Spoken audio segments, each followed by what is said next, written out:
Hello students, welcome to my e-learning class. Myself Professor R.S. Udpudi from Jamkhandi.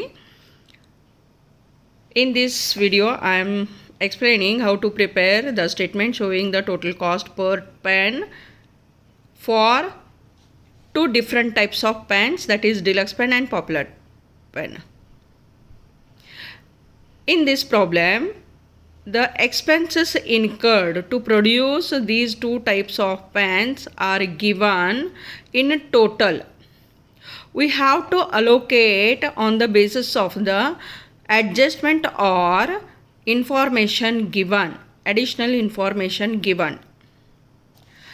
Total expenses ಆಗಿದ್ದೈತಲ್ಲೇ direct material, direct wages, production overhead, administration ಕೊಟ್ಟಾರ, ಸೆಲ್ಲಿಂಗೂ ಕೊಟ್ಟಾರ. But ಅದನ್ನು ಏನೈತಿ ಅಂತಂದರೆ ಇಲ್ಲಿ ಇನ್ ಟೋಟಲ್ ಒಳಗೆ ಎಕ್ಸ್ಪೆನ್ಸಸ್ ಆದದ್ದು ಅದಾವ. ಅದನ್ನು ನೀವು ಡಿಲಕ್ಸ್ ಪೆನ್ನಿಗೂ ಹಾಕಬೇಕೈತಿ, ಪಾಪ್ಯುಲರ್ ಪೆನ್ನಿಗೂ ಹಾಕಬೇಕೈತಿ on the basis of the given information. ಏನು ಇನ್ಫಾರ್ಮೇಷನ್ ಕೊಟ್ಟಿದಾರಲ್ಲ ಆ ಬೇಸಿಸ್ ಮೇಲೆ ಇವನ್ನ ಅಲೋಕೇಟ್ ಮಾಡಬೇಕೈತಿ. 1,60,000 ಇದು ಡೈರೆಕ್ಟ್ ಮಟೀರಿಯಲ್ ಐತಿ ಅಂತಂದ್ರೆ ಇದು ಡಿಲಕ್ಸ್ ಪೆನ್ನಿಗೂ ಯೂಸ್ ಮಾಡಿದಂಥ ಮಟೀರಿಯಲ್ ಐತಿ, ಪಾಪ್ಯುಲರ್ ಪೆನ್ನಿಗೆ ಯೂಸ್ ಮಾಡಿದಂಥ ಮಟೀರಿಯಲ್ನೂ ಐತಲ್ಲೇ. ವೇಜಸ್ 2,20,000 ಐತಿ ಅಂತಂದ್ರೆ ಅದು ಡಿಲಕ್ಸ್ ಪೆನ್ ಮೇಲೂ ಇನ್ಕರ್ ಮಾಡಿದ್ದೈತಿ, ಪಾಪ್ಯುಲರ್ ಪೆನ್ ಮೇಲೂ ಇನ್ಕರ್ ಮಾಡಿದ್ದೈತಿ. But basis of apportionment is different, which is given as under.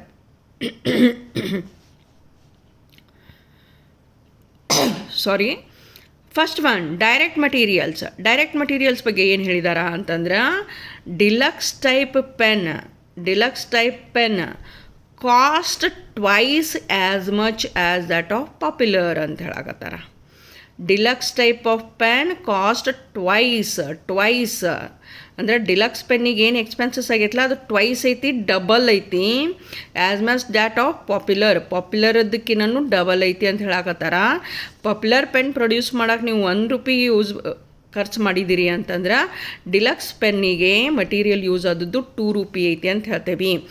When we don't note the unit value, we are taking it as X value.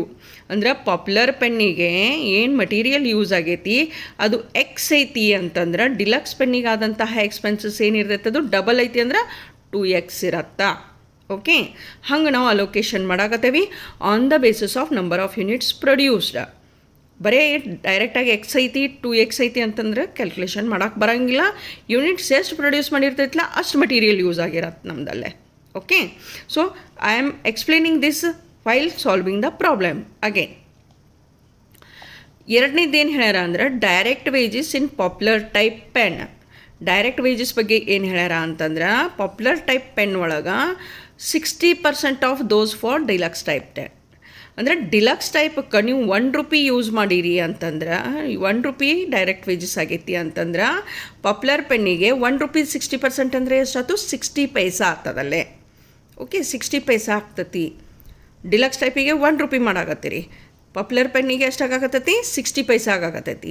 60% of deluxe ಅಂತ ಹೇಳಿದಾರಲ್ಲ ಅಲ್ಲೇ, 60% of ₹1 ಅಂದರೆ 60 ಪೈಸಾ ಆಗತ್ತಾ. ಹಂಗಲ್ಲಿ ನಾವು calculation ಮಾಡಾಕತ್ತೇವಿ. Okay, allocate ಹಂಗೆ ಮಾಡಾಕತ್ತೇವೆ ಪಾಪ್ಯುಲರ್ಕ್ಕೆ ಮತ್ತು ಡಿಲಕ್ಸ್ಗೆ ಈ total values ಏನದಾವಲ್ಲ ಅದು. ಓಕೆ, ಇನ್ನು ನೆಕ್ಸ್ಟ್ ಅದ ಪ್ರೊಡಕ್ಷನ್ ಓವರ್ ಹೆಡ್ ಬಗ್ಗೆ ಏನು ಹೇಳ್ಯಾರ ನೋಡೋಣ ಅಂತ. Production over head was 40 paise per pen for both types ಅಂತ ಹೇಳ್ಯಾರ. ಇದನ್ನು ಡೈರೆಕ್ಟ್ ಕೊಟ್ಟಾರವ್ರು, ಅಂದ್ರೆ 40 ಪೈಸಾ ಐತಿ. ನಂಬರ್ ಆಫ್ ಯೂನಿಟ್ಸ್ ಎಷ್ಟು ಅದಾವ, ಡಿಲಕ್ಸ್ದು ಎಷ್ಟು ಐತಿ ಅದನ್ನು ತೊಗೊತೇವಿ, 40 ಪೈಸಾ ಮಾಡ್ತೇವೆ. ಪಾಪ್ಯುಲರ್ದು ಎಷ್ಟು ನಂಬರ್ ಆಫ್ ಯೂನಿಟ್ಸ್ ಅದಾವ ಅದನ್ನು 40 ಪೈಸಾದಲೇ ಮಲ್ಟಿಪ್ಲೈ ಮಾಡಿ ಹಚ್ಚಾಕತ್ತೇವೆ ಇಂಡಿವಿಜುವಲ್ ಆಗಿ. Okay, administration over head for each type was 150% of direct wages. Okay, recovery percentage ಏನೈತಿ? 150% ಆಫ್ ಡೈರೆಕ್ಟ್ ವೇಜಸ್ ಐತಿ. ಡೈರೆಕ್ಟ್ ವೇಜಸ್ ಇದ್ದ 150%. Selling cost 50 paise per pen for both the types. ಎಷ್ಟು sale ಆಗೈತಿ ಅದಕ್ಕೆ 50 ಪೈಸಾ ಹಾಕ್ರಿ ಅಂತ ಹೇಳ್ಯಾರ. Production during the year, deluxe type pen ಏನೈತಿ 50,000 ಯೂನಿಟ್ಸ್, 50,000 ಪೆನ್ಸ್ ಪ್ರೊಡಕ್ಷನ್ ಆಗೈತಿ. ಅದರೊಳಗೆ 45,000 ಸೇಲ್ ಆಗೈತಿ. 45,000 ಸೇಲ್ ಆಗೈತಿ. That means closing stock is there. Closing stock calculation ಮಾಡಬೇಕಾಗ್ತೈತಿ. 50,000 ಒಳಗೆ 45 ತೆಗೆದ್ವಿ ಅಂದ್ರೆ 5,000 ಕ್ಲೋಸಿಂಗ್ ಸ್ಟಾಕ್ ಇರುತ್ತೆ. Popular type 1 lakh pens production ಆಗೈತಿ, 90,000 ಸೇಲ್ ಆಗೈತಿ. 1 lakh ಪ್ರೊಡಕ್ಷನ್ ಆಗೈತಿ, 90,000 ಸೇಲ್ ಆಗೈತಿ. ಸೊ 10,000 ಕ್ಲೋಸಿಂಗ್ ಸ್ಟಾಕ್ ಅದ. Selling price were 10 rupee for deluxe, 7 rupee for popular type ಅಂತ ಹೇಳ್ಯಾರ. You are asked to prepare showing the total cost per pen for each type and the profit made on each type of pen ಅಂತ ಹೇಳ್ಯಾರ. Total cost ಮಾಡೋದೈತಿ per ಪೆನ್ನಿಗೆ ಮತ್ತು ಪ್ರಾಫಿಟ್ನು ಅಂತ ಹೇಳ್ಯಾರ. ಅಂದ್ರೆ ಪರ್ ಯೂನಿಟ್ ಪ್ರಾಫಿಟ್ಟು ಕೇಳಿದಾರ. Okay, so here is the statement of cost for the year ended 31st March 1992 for Bina Limited. You have particular column, then deluxe pen, popular pen, total. In deluxe pen, total cost column, cost per unit column. Under popular pen, total cost column and cost per unit column. Next, we have direct materials. Total cost is 1,60,000. Okay, 1,60,000. We have to allocate it between deluxe and popular. Okay, so we have to prepare the working note. So working note, allocation of direct materials. Suppose in statement ಐತಿ ನೋಡೋಣ. Direct ಮೆಟೀರಿಯಲ್ದ ಅಲೋಕೇಶನ್ಗೆ statement ಏನು ಕೊಟ್ಟಾರ ಅವರು? Direct material in deluxe pen cost twice as much as that of popular ಅಂತ ಹೇಳ್ಯಾರ. Okay, so ಆ statement ಪ್ರಕಾರ ಇಲ್ಲಿ ನಾವು ಇಕ್ವೇಷನನ್ನು ತಯಾರು ಮಾಡ್ಕೋಬೇಕಾಗ್ತತಿ. ಓಕೆ, ಆ ಸ್ಟೇಟ್ಮೆಂಟ್ ಪ್ರಕಾರ ನಾವು ಇಕ್ವೇಷನ್ ತಯಾರು ಮಾಡ್ಕೋಬೇಕಾಗತಿ. So suppose direct materials of popular pen is X, then direct materials of deluxe pen is 2x, twice ಅಂತ ಹೇಳಿದಾರಲ್ಲ. ಪಾಪ್ಯುಲರ್ ಪೆನ್ನಿನ್ಕಿನ ಡಿಲಕ್ಸ್ ಪೆನ್ನದು ಟ್ವೈಸ್ ಅಂತ ಹೇಳಿದಾರ. ಅದಕ್ಕೆ ಪಾಪ್ಯುಲರ್ ಪೆನ್ನದು ಎಕ್ಸ್ ಐತಿ ಅಂತಂದ್ರೆ ಡಿಲಕ್ಸ್ ಪೆನ್ನಿಂದ ಎಷ್ಟು ಐತಿ? 2x ಐತಿ ಅಂತ ಹೇಳ್ತೇವೆ. Okay, so therefore popular pen direct material of popular pen plus direct material of deluxe pen is equal to direct material cost ಅಂತ ಹೇಳ್ತೇವೆ. ಪಾಪ್ಯುಲರ್ ಪೆನ್ನಿನ ಪ್ರೊಡಕ್ಷನ್ ಎಷ್ಟೈತಿ? 1 lakh ಪೆನ್ ಅದಾವ. ಡೈರೆಕ್ಟಾಗಿ X + 2x ಮಾಡಿದ್ರಿ ಅಂತಂದ್ರೆ 1,60,000 ಅಲೋಕೇಟ್ ಮಾಡೋಕೆ ಬರೋಂಗಿಲ್ಲ. ಇಲ್ಲೇ ನಿಮಗೆ ಮಾಡೋಕೆ ಬರೋದಿಲ್ಲ. ಇಲ್ಲೇ ಅದಕ್ಕೆ ನಾವು ಏನು ಮಾಡ್ಕೋಬೇಕು ಅಂತಂದ್ರೆ ನಂಬರ್ ಆಫ್ ಯೂನಿಟ್ಸ್ ಎಷ್ಟು ಪ್ರೊಡ್ಯೂಸ್ ಆಗ್ಯಾವಲ್ಲ ಅದಕ್ಕೆ ಎಕ್ಸ್ ಜೋಡಿ ಮಲ್ಟಿಪ್ಲೈ ಮಾಡ್ಕೊಂಡು ಇಟ್ಕೊಂಡೇವಲ್ಲಿ. ಹಂಗನ ಡಿಲಕ್ಸ್ಗೂ ಏನು ಮಾಡೇವಿ ಅಂತಂದ್ರೆ number of pens produced into 2x ಮಾಡ್ಕೊಂಡೇವಿ. ಆ ಹೊತ್ನಾಗ ಈ ಈಕ್ವೇಷನ್ ತಯಾರಾಗಿತ್ತು ನಮ್ಮದು. 1 lakh x + 50,000 2x is equal to total direct material cost ಎಷ್ಟೈತಿ? 1,60,000 ಐತಿ. ಸೊ 1 lakh x ಪ್ಲಸ್ ಇದನ್ನು ಮಲ್ಟಿಪ್ಲೈ ಮಾಡಿ ಇಟ್ಕೊಂಡಿರಿ. 1 lakh x is equal to 1,60,000. Add these amounts.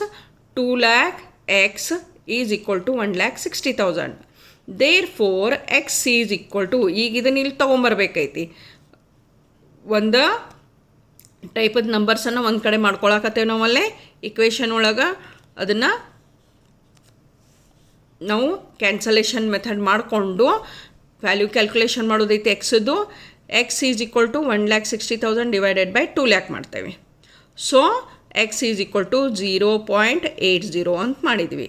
Okay, answer ಎಷ್ಟು ಬಂತು? 0.80 ಅಂತ ಬಂತು. ನೆಕ್ಸ್ಟ್ ಏನು ಮಾಡ್ತೇವೆ ಅಂತಂದ್ರೆ ಇಲ್ಲಿಗೆ ನಮ್ಗೆ ಮುಗಿದಿಲ್ಲ. ಎಕ್ಸದ ವ್ಯಾಲ್ಯೂ ನಮಗೆ 0.80 ಸಿಕ್ಕತ್ತೆ. ಅದಕ್ಕೆ ಇನ್ನು ಪಾಪ್ಯುಲರ್ ಪೆನ್ನದು ಟೋಟಲ್ ಮಟೀರಿಯಲ್ ಕಾಸ್ಟ ಮತ್ತು ಡಿಲಕ್ಸ್ ಪೆನ್ನದು ಟೋಟಲ್ ಮಟೀರಿಯಲ್ ಕಾಸ್ಟ ಕ್ಯಾಲ್ಕುಲೇಷನ್ ಮಾಡಬೇಕಾಯ್ತು ನಮಗೆ. ಫಸ್ಟಿಗೆ popular pens material cost per unit is equal to 0.80. ಅಂದರೆ ಇದ್ರದಂತರೂ ಎಕ್ಸದ ವ್ಯಾಲ್ಯೂ ಎಷ್ಟೈತಿ ಅಷ್ಟು ಉಳಿತೈತಿ. Therefore total material cost is equal to 1 lakh units. Popular pen ಎಷ್ಟು ಪ್ರೊಡ್ಯೂಸ್ ಮಾಡೀವಿ ನಾವು? 1 lakh into 0.80. Per pen material cost ಎಷ್ಟೈತಿ? 0.80 ಐತಿ. ಮಲ್ಟಿಪ್ಲೈ ಮಾಡಿದ ಮೇಲೆ 80,000 ಬಂತು total material cost for popular pen. Next ಹಂಗನ ಏನೈತಿ ಡಿಲಕ್ಸ್ ಪೆನ್ನಿಂದ ಮಾಡಾಕತ್ತೇವೆ. Deluxe pens material cost per unit is equal to twice ಅಂತ ಹೇಳಿರಲ್ಲ, ಅದಕ್ಕೆ ಇದನ್ನು ಟೂದ್ಲೆ ಮಲ್ಟಿಪ್ಲೈ ಮಾಡಾಕತ್ತೇವೆ. ಟೂದ್ಲೆ ಮಲ್ಟಿಪ್ಲೈ ಮಾಡಿದ ಕೂಡಲೇ 1.60 ಬಂತು. 1.60 ಬಂತು. Therefore total material cost of deluxe pen is equal to 50,000 units into total number of pens produced is 50,000 units. 50,000 units into 1.60 is equal to 80,000 ಅಂತೇವಿ. ಈ 80,000 ಏನೈತಲ್ಲ ಪಾಪ್ಯುಲರ್ದು ಪಾಪ್ಯುಲರ್ ಕಾಲಮ್ನಾಗ ಬರೀರಿ, ಆಮೇಲೆ ಡಿಲಕ್ಸ್ದು ಡಿಲಕ್ಸ್ ಕಾಲಮ್ನಾಗ ಬರೀರಿ ಕಾಸ್ಟ್ ಶೀಟ್ ಒಳಗೆ. Okay, so here 80,000 80,000 total 1,60,000. Next direct wages total ಐತಿ 2,20,000. ಇದನ್ನೀಗ ಡಿಲಕ್ಸ್ ಒಳಗೆ ಪಾಪ್ಯುಲರ್ ಒಳಗೆ ಅಲೋಕೇಟ್ ಮಾಡಬೇಕೈತಿ. ಬೇಸಿಸ್ ಆಫ್ ಅಲೋಕೇಶನ್ ಏನು ಹೇಳ್ಯಾರಲ್ಲಿ, direct wages in popular type pen were 60% of those of deluxe pen ಅಂತ ಹೇಳ್ಯಾರ. ಡಿಲಕ್ಸ್ ಪೆನ್ನದ 60% ಐತಿ ಪಾಪ್ಯುಲರ್ ಒಳಗೆ ಅಂತ ಹೇಳಾಕತ್ತಾರ. ಸೊ ಈಕ್ವೇಷನ್ ಪ್ರಿಪೇರ್ ಮಾಡ್ಕೊಳಂತ. So working note number 2, allocation of direct wages. Suppose basis of allocation ಏನು ಕೊಟ್ಟಾರ ಅದ್ರ ಬೇಸಿಸ್ ಮೇಲೆ ಇಲ್ಲಿ ನಾವು ಇಕ್ವೇಷನ್ ತಯಾರು ಮಾಡ್ಕೊಳ್ಳೋದೈತಿ. Suppose direct wages of deluxe pen is x, then direct wages of popular pen is 60% of x. ಹೌದಾ, deluxe ಪೆನ್ನದ್ದು ಡೈರೆಕ್ಟ್ ವೇಜಸ್ ಎಕ್ಸ್ ಅಂತ ಹೇಳ್ಯಾರ. ಯಾವಾಗ ಎಕ್ಸ್ ಐತಿ ಡಿಲಕ್ಸ್ ಪೆನ್ನದ್ದು, ಪಾಪ್ಯುಲರದ್ದು 60% ಆಫ್ ಎಕ್ಸ್ ಐತಿ. ಓಕೆ, ಸಿಂಪಲ್ ವೇದೊಳಗೆ ಹೇಳಾಕತ್ತೇವೆ ನಾವಲ್ಲೇ. Therefore deluxe pen is plus popular pen is equal to direct wages ಐತಿ. ಆಗಳಿಗತ್ತೇನ ನಾವು ಮಾಡ್ಕೊಳಕತ್ತದ್ದು. ಡಿಲಕ್ಸ್ ಪೆನ್ನದ್ದು ಯೂನಿಟ್ಸ್ ಎಷ್ಟು ಅದಾವೆ, 50,000 units. So 50,000 x plus popular pen ಎಷ್ಟು ಅದಾವೆ, 1,00,000 ಇಂಟು 60% ಎಕ್ಸ್. 60% ಆಫ್ ಎಕ್ಸ್ ಮಾಡಾಕತ್ತೇವಿ ಈಕ್ವಲ್ ಟು 2,20,000. ಸೊ ಇದನ್ನು ಸಿಂಪ್ಲಿಫೈ ಮಾಡಿರಿ. 50,000 ಎಕ್ಸ್ ಪ್ಲಸ್ ಇಲ್ಲಿ ಕ್ಯಾನ್ಸಲ್ ಆಗ್ತೈತಿ. ಈ ಜೀರೋಕ್ಕೆ ಈ ಜೀರೋ ಹೋತು, ಈ ಜೀರೋಕ್ಕೆ ಈ ಜೀರೋ ಹೋತು. ಇಲ್ಲೇ 6 ಇಂಟು 1 ಆತಂದ್ರೆ 6 ಬಂತು. ಮುಂದೆ 4 ಪೂಜಿ 60,000 ಎಕ್ಸ್ ಆತು equal to 2,20,000. Total of 50,000 x plus 60,000 x is 1,10,000 x is equal to 2,20,000. Therefore direct wages per unit, that is ಎಕ್ಸ್ದು ವ್ಯಾಲ್ಯೂ ಕ್ಯಾಲ್ಕುಲೇಷನ್ ಮಾಡಾಕತ್ತೇವಿ. 2,20,000 divided by 1,10,000 is equal to 2. Now the direct wages of deluxe pen, total value of direct wages for deluxe pen and popular pen. Direct wages of per deluxe pen is equal to 2. ಅಂದರೆ X value 2 ಐತಿ, ಅದು whole number ಬರಾಕತ್ತೈತಿ deluxe ಪೆನ್ನಿಗೆ. Therefore total direct wages is equal to 50,000 units into 2. ಎಷ್ಟಾಯ್ತು, 1,00,000 ಆಗ್ತದಲ್ಲೇ. Okay, direct wages per popular pen ಅಂದ್ರೆ ಒಂದು popular ಪೆನ್ನಿಂದ ಡೈರೆಕ್ಟ್ ವೇಜಸ್ ಕಾಸ್ಟ್ ಎಷ್ಟೈತಿ ಅಂದ್ರೆ 2 ಇಂಟು 60% ಮಾಡ್ತೇವೆ. 2 ಇಂಟು 60% ಮಾಡ್ತೇವೆ, ಅದು 1.20 ಬರುತ್ತಾ. Therefore total direct wages is equal to 1,00,000 units into 1.20 is equal to 1,20,000. Total ಮಾಡಿರಿ 2,20,000 ಬಂತೋ ಇಲ್ಲೇ. ಅದು ಎಕ್ಸಾಕ್ಟ್ಲಿ ಪ್ರೊಸೀಜರ್ ಫಾಲೋ ಅಪ್ ಮಾಡಿರಿ ನೀವು, ಆನ್ಸರ್ ಬರುತ್ತಾ. So this 1,00,000 and this 1,20,000 should be return in the cost sheet. Deluxe column ಒಳಗೆ 1,00,000 ಬರೀರಿ, popular ಕಾಲಮ್ದೊಳಗೆ 1,20,000 ಬರೀರಿ. So direct wages for deluxe 1,00,000, for popular 1,20,000, total 2,20,000. Total ಮಾಡಿದ ಮೇಲೆ prime cost for deluxe 1,80,000 per unit. 1,80,000 divided by 50,000 units, that is 50,000 pens. Per unit ಎಷ್ಟು ಬಂತು, 3.60. Okay, ನಾ ಇಲ್ಲೇ ಡೈರೆಕ್ಟಾಗಿ ಪ್ರೈಮ್ ಕಾಸ್ಟಿಂಗ್ ಮಾಡ್ಕೊಂಡೀನಿ. ನಿಮಗೆ ಇಲ್ಲಿ ಪರ್ ಯೂನಿಟ್ ಮಾಡ್ಕೊಳ್ಳೋದಿತ್ತು ಮಾಡ್ಕೋಬಹುದು. ಇದು 80,000 ಡಿವೈಡೆಡ್ ಬೈ 50,000 ಮಾಡಿರಿ, 1,00,000 ಡಿವೈಡೆಡ್ ಬೈ 50,000 ಮಾಡಿರಿ, you will get the per unit value. ಹಂಗೆ ಸೇಮ್ ಏನೈತಿ ಪಾಪ್ಯುಲರ್ ಪೆನ್ನಿಂದ ಮಾಡಾಕತ್ತೇವಿ. ಟೋಟಲ್ ಕಾಸ್ಟ್ ಐತಿ 2,00,000, ಪರ್ ಯೂನಿಟ್ ರೇಟ್ ಐತಿ 2 rupee. Okay, prime cost total 3,80,000 ಐತೆ. ಇದಕ್ಕೇನು ಮಾಡ್ತೇವೆ ಅಂತಂದ್ರೆ ಆ್ಯಡ್ ಫ್ಯಾಕ್ಟ್ರಿ ಓವರ್ ಹೆಡ್ಸ್ ಅಂತ ಹೇಳ್ತೇವೆ. Add factory overheads. Factory overheads ಒಳಗೆ ಪ್ರೊಡಕ್ಷನ್ ಓವರ್ ಹೆಡ್ ಐತಿ. ಪ್ರೊಡಕ್ಷನ್ ಓವರ್ ಹೆಡ್ ಬಗ್ಗೆ ಏನು ಹೇಳ್ಯಾರ ಅವರಲ್ಲೇ, 40 ಪೈಸಾ ಪರ್ ಯೂನಿಟ್ ಪ್ರೊಡ್ಯೂಸ್ಡ್ ಅಂಥೇಳಿ ಹೇಳ್ಯಾರ. Okay, 40 paisa per units produced ಅಂಥೇಳಿ ಹೇಳ್ಯಾರ ಇದ್ರ ಬಗ್ಗೆ. So deluxe pen is equal to number of units ಎಷ್ಟೈತಿ 50,000 ಇಂಟು 40 ಪೈಸೆ. ಹಂಗೆ ಪಾಪ್ಯುಲರ್ ಪೆನ್ನಿಗೆ 1 lakh ಇಂಟು 40 ಪೈಸೆ ಮಾಡಿದ್ವಿ. 50,000 into 40 2 lakh, sorry 20,000. 1 lakh into 40 ಪೈಸೆ 40,000. ಟೋಟಲ್ ಎಷ್ಟಾಯ್ತು 60,000. ಟೋಟಲ್ ಮಾಡಿರಿ. ಡಿಲಕ್ಸ 2 lakh, ಪಾಪ್ಯುಲರ್ 2,40,000, ಟೋಟಲ್ 4,40,000 ಆಯ್ತು. ಪರ್ ಯೂನಿಟ್ ವ್ಯಾಲ್ಯೂ ಏನೈತಿ ಡಿಲಕ್ಸ್ದು ವರ್ಕ್ಸ್ ಕಾಸ್ಟ 4 ರೂಪಾಯಿ, ಪಾಪ್ಯುಲರ್ 2.40. ಹೆಂಗೆ ಬಂತಿದ್ದು 2 lakh ಡಿವೈಡೆಡ್ ಬೈ 50,000 ಮಾಡಿರಿ. ಓಕೆ, 2,40,000 ಡಿವೈಡೆಡ್ ಬೈ 1 lakh ಮಾಡಿರಿ. ಸೊ ಆನ್ಸರ್ ಏನೈತಿ 4 per unit and 2.40 for popular. Okay, next administrative over heads. Administrative works cost ಒಳಗೆ ಏನು ಮಾಡ್ತೇವೆ, ಅಡ್ಮಿನಿಸ್ಟ್ರೇಟಿವ್ ಓವರ್ ಹೆಡ್ ಆ್ಯಡ್ ಮಾಡ್ತೇವೆ. ಸೊ ಡಿಲಕ್ಸ್ ಪೆನ್ನಿಂದ ಏನು ಹೇಳ್ಯಾರ ಅಂದರೆ ಅಡ್ಮಿನಿಸ್ಟ್ರೇಟಿವ್ ಓವರ್ ಹೆಡ್ ಬಗ್ಗೆ ಏನು ಹೇಳ್ಯಾರಲ್ಲೇ 150% ಆಫ್ ಡೈರೆಕ್ಟ್ ವೇಜಸ್ ಅಂದಾರ. ಡೈರೆಕ್ಟ್ ವೇಜಸ್ ಎಷ್ಟೈತಿ ಡಿಲಕ್ಸ್ದು 1 lakh ಐತಿ, ಪಾಪ್ಯುಲರ್ದು 1,20,000 ಐತಿ. ಇದ್ರದ್ದು 150% ಮಾಡಬೇಕೈತಿ. ಡಿಲಕ್ಸ್ದು 1 lakh ಇಂಟು 150%, ಅದು 1,50,000 ಆಗತ್ತಾ. ಪಾಪ್ಯುಲರ್ದು 1,20,000 ಇಂಟು 150% ಅಂದ್ರೆ 1,80,000 ಆಗತ್ತಾ. ಓಕೆ, ಟೋಟಲ್ ಏನೈತಿ ರೀ 3,30,000 ಆಗತ್ತೆ. ಟೋಟಲ 3,30,000 ಆಗತ್ತೆ. ಸೊ ಕಾಸ್ಟ್ ಆಫ್ ಪ್ರೊಡಕ್ಷನ್ನ ಡಿಲಕ್ಸ್ದು 3,50,000 ಐತಿ, ಪಾಪ್ಯುಲರ್ದು 4,20,000 ಐತಿ, ಟೋಟಲ್ 7,70,000 ಐತಿ. ಪರ್ ಯೂನಿಟ್ ಡಿಲಕ್ಸ್ 7 ರೂಪಾಯಿ ಐತಿ, ಆಮೇಲೆ ಪಾಪ್ಯುಲರ್ 4.20 ಅದ. ಅದ್ರ ನೆಕ್ಸ್ಟ್ ಏನು ಮಾಡ್ತೇವೆ ಅಂತಂದ್ರೆ ಕ್ಲೋಸಿಂಗ್ ಸ್ಟಾಕ್ ಡಿಡಕ್ಟ್ ಮಾಡ್ತೇವೆ. ಅದರೊಳಗೆ ಕಾಸ್ಟ್ ಆಫ್ ಪ್ರೊಡಕ್ಷನ್ ಒಳಗೆ ಕ್ಲೋಸಿಂಗ್ ಸ್ಟಾಕ್, ಯಾಕಂದರೆ ಎಷ್ಟು ಪ್ರೊಡ್ಯೂಸ್ ಮಾಡಿರಿ ಅಷ್ಟೂ ಮಾರಾಟ ಆಗಿಲ್ಲ. Before adding selling and distribution overhead we have to check that whether there is closing stock ಐತನ್ನು ನಾವು ಚೆಕ್ ಮಾಡ್ಕೋಬೇಕೈತಿ. ಯಾಕಂದರೆ selling and distribution overhead is incurred on the number of units sold, not ಅಂದ್ರೆ number of units produced. Number of units produce ಮಾಡಿದ್ಮೇಲೆಲ್ಲ number of units sold ಮಾಡಿದ್ಮೇಲೆ ನಾವು selling and distribution overhead incur ಮಾಡ್ತೇವೆ. ಅದಕ್ಕೆ before going to the selling and distribution overhead we have to check whether there is a closing stock ಐತನ್ನು check ಮಾಡ್ಕೋಬೇಕು. ಇದ್ರೊಳಗೆ problem ಒಳಗೆ ಐತಿ. So ಅದನ್ನು ಲೆಸ್ ಕ್ಲೋಸಿಂಗ್ ಸ್ಟಾಕ್ ಅನ್ರಿ. ಇದ್ರ ಮೇಲೆ ವರ್ಕಿಂಗ್ ನೋಟ್ ನೋಡೋಣ ಅಂತ. So working note number 3, calculation of closing stock. Particulars deluxe pen, popular pen. Number of ಫಸ್ಟಿಗೆ ಏನೈತಿ closing stock number of units calculation ಮಾಡಿರಿ. Number of units produce deluxe 50,000, popular 1 lakh. Less number of units sold, the difference between these two is the closing stock. So ಅದಕ್ಕೇನು ಮಾಡ್ತೇವೆ, deduct ಮಾಡಾಕತ್ತೇವೆ.